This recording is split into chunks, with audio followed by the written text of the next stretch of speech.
رب قربنا وباركنا لنعمل صالحا في يدي رسالة التغيير. Nah, jadi makanya salah satu yang perlu kita lakukan itu adalah memang belajar. Belajar apa? Belajar apapun, teman-teman. Jadi Islam itu sangat mendorong teman-teman itu menjadi sosok pembelajar. Nah, termasuk yang berkaitan dengan keagamaan kita. Nah, jadi makanya teman-teman dibiasakan tuh. Jadi saat kuliah itu dulu ini sengaduh, teman-teman. Nah, jangan-jangan teman-teman gitu itu karena memang dulu ini kurang aduh. Kemudian turunnya kurang begini. Kopi ini kurang pahit. Saya sudah minum kopi ya karena nggak ngerti dulu. Nah itu yang teman-teman dulu ini sengaduh. Kayak begitu. Karena apa? Karena masih banyak di luar sana nanti yang belum kita pelajari, teman-teman. Nah, jadi tanggung jawab kita. Jadi saya mendorong teman-teman semuanya agar kemudian semakin banyak belajar, semakin banyak cari tahu dunia luar. Yang lebih penting lagi adalah mendalami agama kita itu aslinya apa saja sih kewajiban-kewajiban yang harus kita tunaikan. Nah, jadi tidak ada salahnya teman-teman nanti sambil belajar. Atau teman-teman barangkali pas sambil kuliah itu sambil berdakwah, belajar Islam dengan baik, sambil kemudian memperdalam yang berkaitan dengan apa. Saya itu aslinya memang potensi dirinya itu apa sih? Kemudian nanti saya itu mau berkarir bagaimana sih? Sambil jualan. Kalau teman-teman memang memiliki bakat di situ, menjadi seorang jualannya tidak ada masalah. Nah, dari situ nanti akumulasinya yang menjadi sosok yang bisa membentuk teman-teman semuanya. Sekarang coba bayangkan ya teman-teman. Teman-teman itu seolah-olah itu setiap hari itu hidupnya hanya ke kampus. Gitu. Di kampus itu teman-teman itu pun malas-malasan, ya malas-malasan, rebahan tidak ada habisnya. Habis itu pulang itu lemes-lemesan lagi WA atau scrolling tidak ada habisnya. Habis itu kampus lagi itu pun malas-malasan, tidak ada habisnya. Saya nanti mau jadi apa kalau seperti itu? Jadi ya itu tadi dulimnya itu kurang aduh. Padahal teman-teman itu responsibility-nya itu banyak sekali. Kemudian yang teman-teman itu harus cari tahu ya. Dulu itu banyak. Agar apa teman-teman?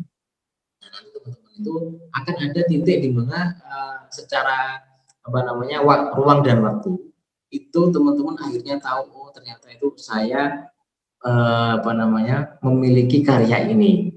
Jadi saya itu bisa berkarya kepada manusia itu dengan cara ini, kepada manusia, kepada agama ini dengan cara seperti ini. Nah, nanti akan ketemu titiknya tuh. Meskipun kemudian tidak bisa langsung instan, teman-teman. Itu butuh perjalanan yang sangat panjang sekali, naik turun. Nah, jadi begitu, teman-teman. Nah, kenapa perlu penting seperti itu, teman-teman? Agar kemudian kita itu memang mampu dan tahu salah satu agama kita itu kan memang di dalam sebuah nas yang sangat terkenal sekali. Jadi khairukum khairunas anfa'ukum linnas. Jadi yang paling bermanfaat di antara kalian, yang terbaik apa? Yang terbaik, manusia terbaik di antara kalian itu adalah manusia yang paling bermanfaat. Nah, sekarang saya tanya, apakah kemudian seseorang itu yang belum selesai dengan dirinya sendiri, bahkan itu hanya untuk mengurusi dirinya sendiri supaya tidak jadi males, itu dia tidak bisa. Itu bagaimana dia bisa bermanfaat bagi orang lain? Nah, tidak bisa. Jadi orang itu yang bisa bermanfaat, yang terbaik ya, manusia terbaik itu manusia yang bermanfaat bagi orang lain. Itu yang pertama harus sudah selesai dengan dirinya sendiri, teman-teman. Kalau teman-teman itu belum selesai dengan dirinya sendiri, masih malas-malesan gitu, semangatnya kecil sekali, pokoknya hidup itu kayak gitu-gitu aja, tidak on fire.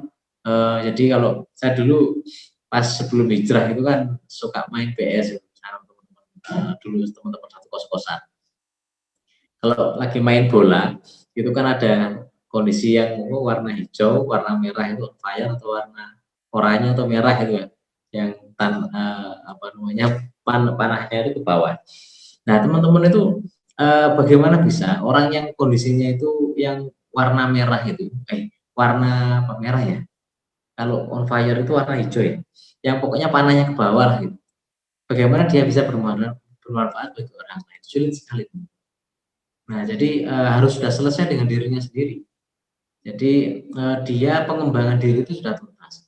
Nah, kemudian dia beralih kepada pengembangan sekitarnya, pengembangan masyarakat dan bermanfaat bagi sesamanya. Nah, dari situlah kemudian nanti orang itu akan mampu dan bisa berkarya. Nah, jadi penting tuh teman-teman nanti melahirkan karya.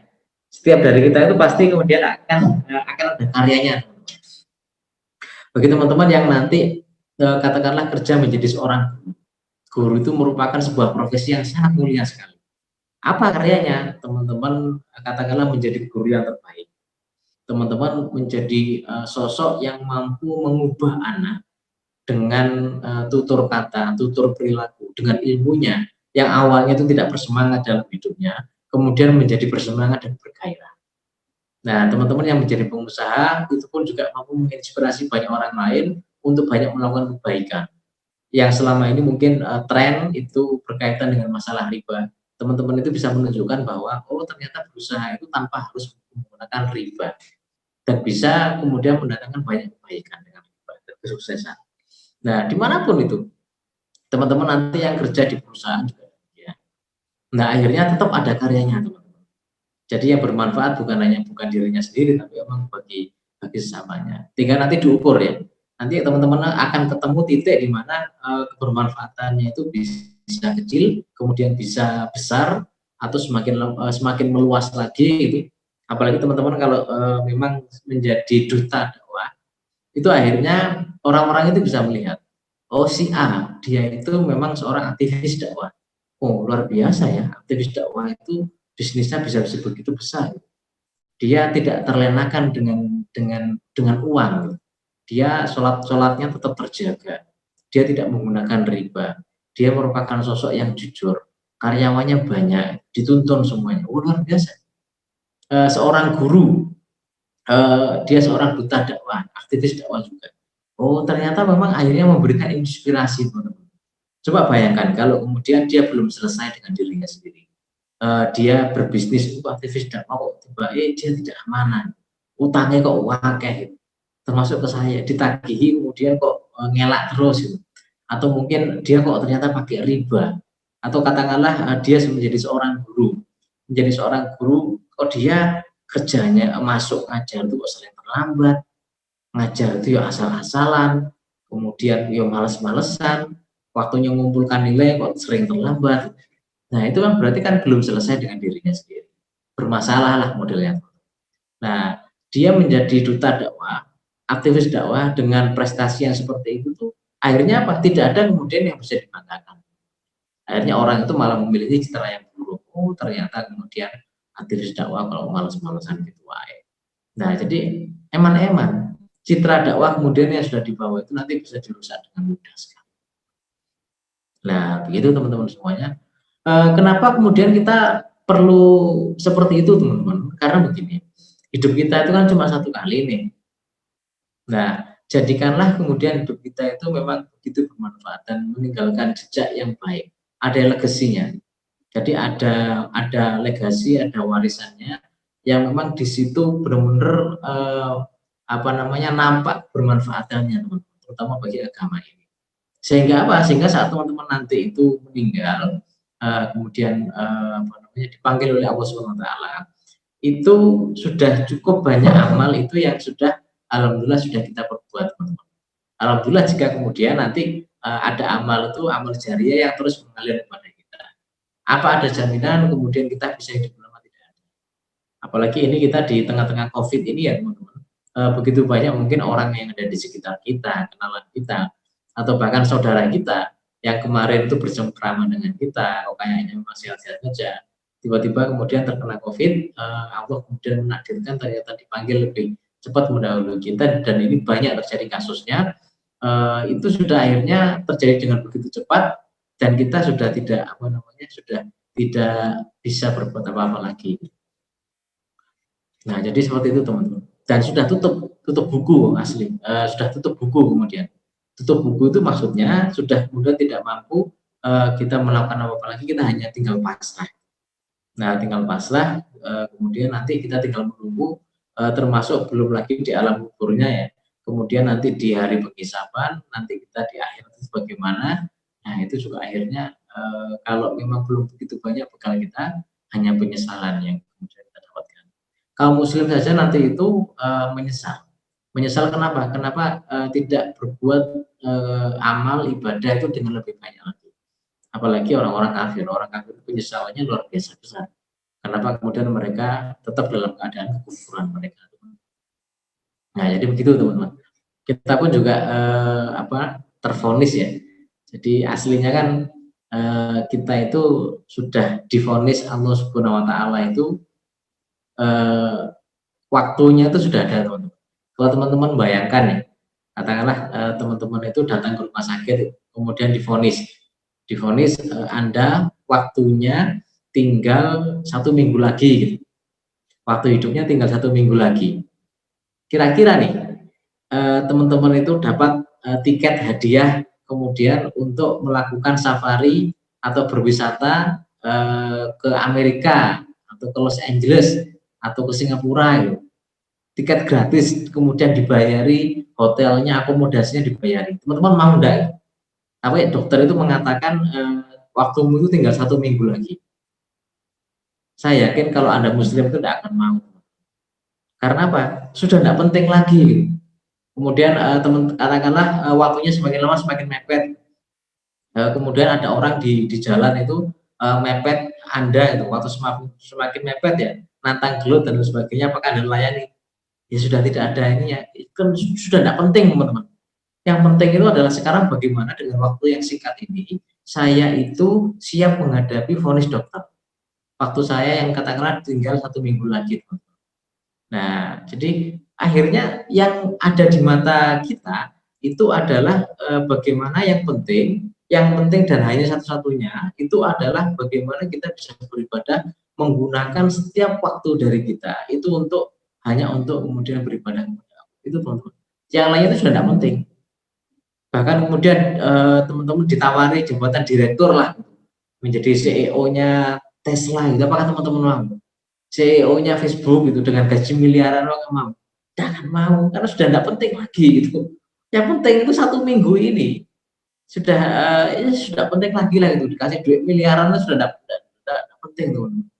Nah, jadi begitu. Sekarang kita itu kan modelnya sudah divonis semuanya bersama Allah. Sudah divonis kamu meninggal segini, kamu meninggal dalam waktu ini. Dan akhirnya apa? Sebagai orang tervonis itu mestinya sadar yang yang penting bagi kita itu apa saja. Nah, seperti yang saya sampaikan di awal, hidup kita, goyah kita itu kan adalah untuk kemudian beribadah kepada Allah Subhanahu wa taala.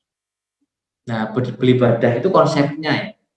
Jadi untuk aplikasinya bagaimana melakukan amal soleh, memperbanyak amal soleh. Jadi amal kita itu harus kita perbanyak. Nah, jadi kalau kita itu sudah amalannya banyak, kemudian kita dipanggil Allah, itu insya Allah kita dalam keadaan siap. Saya punya sekian banyak teman itu yang sudah mendahului saya itu, dan ya sudah akhirnya yang dikenal itu ya hanya kemudian sosoknya, sosok kebaikannya gitu, amalan-amalannya. Akhirnya ya kayak tidak ada artinya gitu. Ada beberapa tahun lalu teman saya yang SMA itu sudah meninggal, dulu satu angkatan dengan saya. Ya sudah akhirnya kayak yang dilakukan kemarin itu ya sudah itu menjadi kemudian kebaikan atau keburukan bagi yang bersangkutan. Dan kembali pun juga tidak bisa gitu.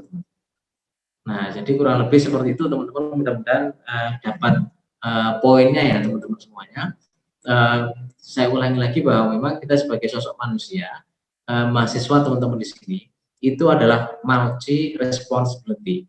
Jadi kita itu tidak akan bisa lepas dari tanggung jawab kita yang demikian banyak. Ruang dan waktu yang kita ada di dalamnya itu memikulkan tanggung jawab masing-masing bagi kita. Jadi dan itu banyak teman-teman, dan tidak bisa kita lepaskan. Terus bagaimana? Ya harus kita tuntaskan satu-satu. Jangan-jangan banyak tanggung jawab kita itu yang karena kita ketidaktahuan kita, kelalaian kita, akhirnya kita pun itu ya merasa tidak penting tadi, padahal itu aslinya yang utama dan itu penting bagi kita. Nah, betapa kemudian meruginya kita, teman-teman. Akhirnya apa? Akhirnya ya hidup itu kayaknya gitu-gitu aja, gitu, sayang sekali. Tidak bergairah.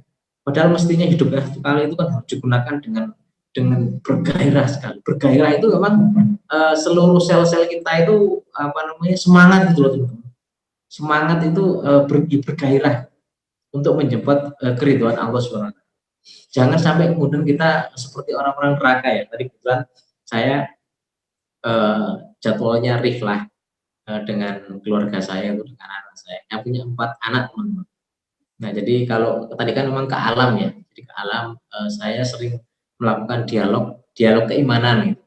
Dialog keimanan tentang tadi memang ke danau saya, ke danau melihat yang luas begitu indah. Alhamdulillah nemu tempat yang di situ tidak banyak orang. Jadi karena corona ya, jadi saya sengaja nyari tempat yang sepi di situ. Nah, terjadi dialog keimanan dengan anak-anak itu. Saya jelaskan, coba anak lihat itu luas, sebegitu luasnya itu. Nah, bayangkan surganya Allah itu luasnya itu seluas langit dan bumi. Jadi teman-teman lihat segini slide, anak-anak itu lihat seluas langit dan bumi karena terhampar ya dalam begitu luas itu masih tidak ada apa-apanya. Neraka itu senantiasa dalam keadaan putus asa. Putus asa itu maksudnya apa? Tidak ada yang bisa diharapkan. Kalau tadi saya mengisahkan ya, kalau seandainya nih anak-anak kelaparan itu selama memang teman-teman atau anak-anak saya itu kelaparan tapi tahu besok makan, itu masih bisa bersemangat. Lewat padang pasir, teman-teman itu masih tahu bahwa di ujung itu nanti padang pasirnya berakhir, itu masih bisa semangat. Nah, bayangkan orang di neraka itu sudah tidak ada yang bisa dijadikan pegangan.